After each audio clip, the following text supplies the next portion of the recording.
Alright, gentlemen, welcome to yet another exciting episode of Shadow of the Hat Brim. And anyways, today we're going to have to talk about abortion.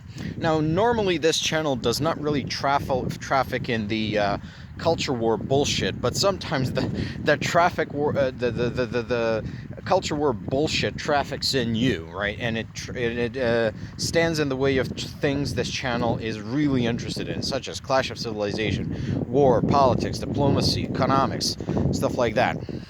So, I'm not going to talk about the procedure of abortion or whether it should be legal or not, because like I said, I'm not really interested in that. But I am interested in how the discourse around abortion is hurting the demographics of the West, specifically the European countries.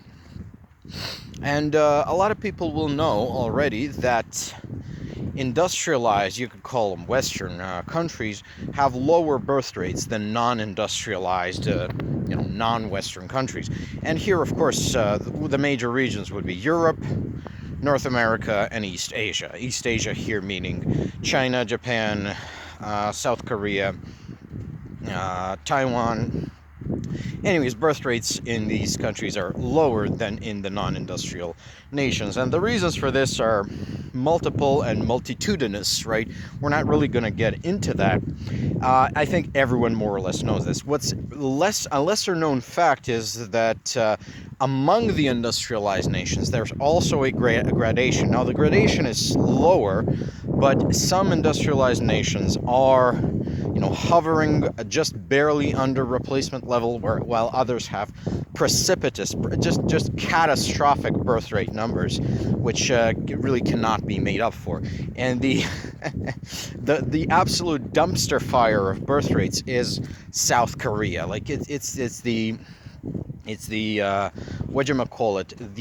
poster child for a country which is simply not reproducing, not replacing itself, and as a result is living on borrowed time. Like, there's no amount of policy or even immigration that can be done to shore up the birth rates, to shore up the demographics of South Korea.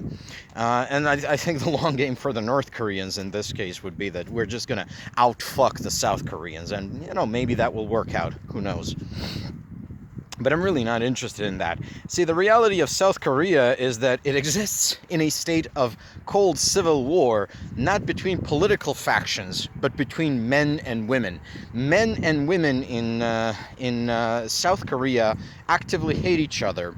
They're politically polarized at a very high degree, and to the point where basically they're voting for different political parties, and the South Korean internet is basically replete with just angry men saying we should have a revolution against women, we should round them up and kill, or just well, the reason why this polarization is so damn high in South Korea is because South Korea is a Confucian culture, and in Confucian culture, what's required is absolute deference of the woman to the man. The absolute deference required by Confucianism, and it's really not just woman to man. It's not a unique form of deference that's required. You also required, if, for example, you're a child, you're required to give absolute deference to your parents. You're required, as a younger brother,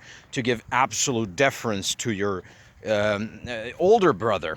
It became a massive problem in South Korean aviation because the pilot outranks the co-pilot.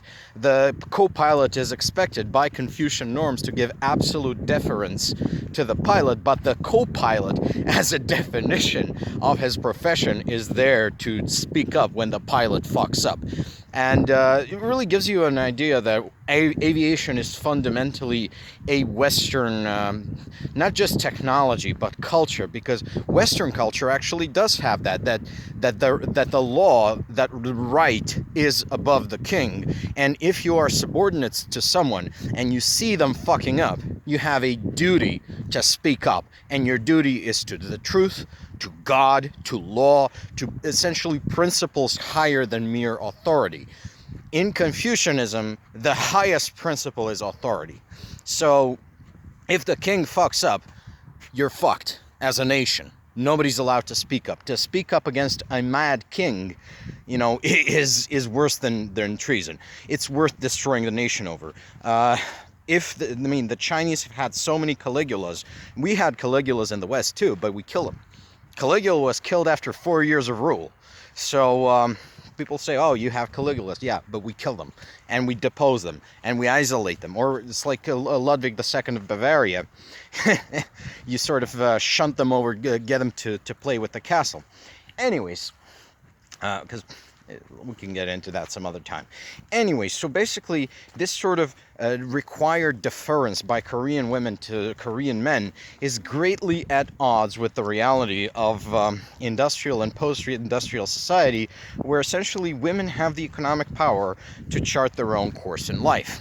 And Korean culture has really not adapted well to these realities. You can say the same thing about the Chinese and the Japanese, because they both also belong to the Confucian civilization, but the Koreans have really taken it to the absolute extreme because, well, Koreans take everything to the absolute extreme. We are talking about a people which have simultaneously constructed the world's worst communist utopia and the world's worst capitalist dystopia on the same peninsula at the same time.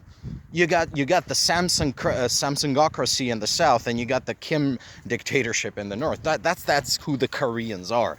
They don't chill. But enough about the Koreans. I mean, the Japanese have this too. The Chinese have this too. This requirement for absolute deference. And this is why these three countries have the worst birth rates of the industrialized countries. Who has the better birth rates? Well, the Western countries. Why? Because the West is no stranger to female empowerment. Like I said, because the West has always put some sort of principle above authority, it is fundamentally okay, or at least less shocked by the erosion of patriarchal authority of the father over the daughter or the husband over the wife. It is essentially better adapted to a feminist world. Little surprised that feminism as an ideology arose in the West and spread out to the rest of the world. So let's circle back to these realities. Why are we talking about abortion right now? Well, abortion is one of those pain points which cause the strife between the sexes. It fundamentally doesn't even really matter what your opinion on abortion is. The very nature of the debate drives a wedge between men and women, and drives women to hate men, and then men to hate women. And when men hate women, men and women do not marry. Men and women do not have sex. Men and women do not make babies. And that, believe you me, gentlemen, believe you me, all you heads of government and state listening to the podcast, future and present, that is bad for the state. You need people to run a country, believe me. So, what I propose is just drop the fucking thing. Politicizing reproduction, something which is actually very important to women. Now, I'm not saying women want to abort. Like, women, as a general rule, even if they do get pregnant without planning, will usually carry to term. That's like happen. Abortion is not that common. Certainly not in the West. So if you're worried about abortion happening, don't worry. It's statistically a non-significant. We can quibble about whether the children are really alive or anything. It's like, let's leave that out of it. The question here is, women have collectively decided that the very issue is an attack on female autonomy, that by just debating the issue of abortion, you are impugning on their humanity, on their agency, on their ability to make their own decisions as human beings, just by raising the question, especially as a man, right?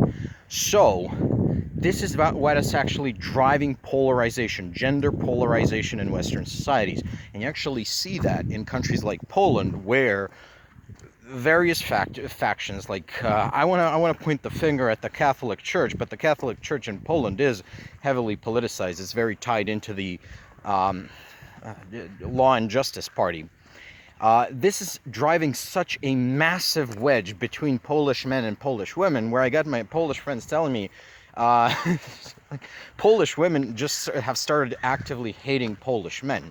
And the church is, of course, telling these guys that if a woman is pro-abortion, then she's, well, really no better than a witch. You know, you cannot have a life with this woman. And so you get this sort of vicious cycle of hatred where women protest to being shorn of agency over the abortion issue. And then these protests are spun as women just being feminist harpies to men, who, and men, of course, do not want to marry harpies, right? They want to marry women. So they start rejecting these women, but then the sexual frustration takes over and it grows into a hatred.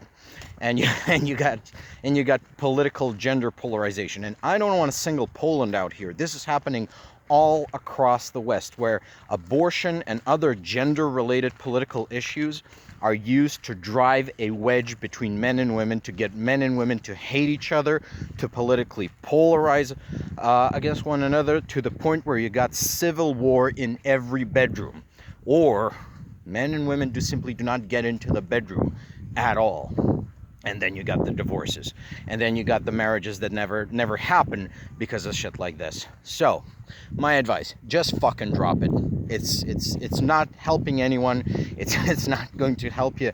It's least of all the country. We are in bad enough demographic straits without people just keep banging on this drum.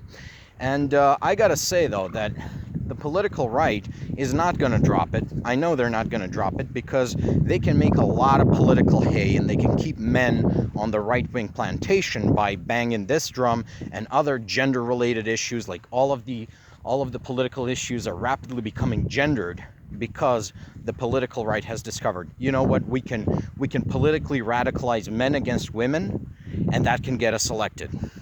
Well, I guess it's up to us men to resist the siren call of, you know what, you should put a woman in chains and that will be good for you. Not a lot of people will heed that advice, unfortunately, so the state will, as always, have to intervene against these people spreading this sort of seditious and divisive talk.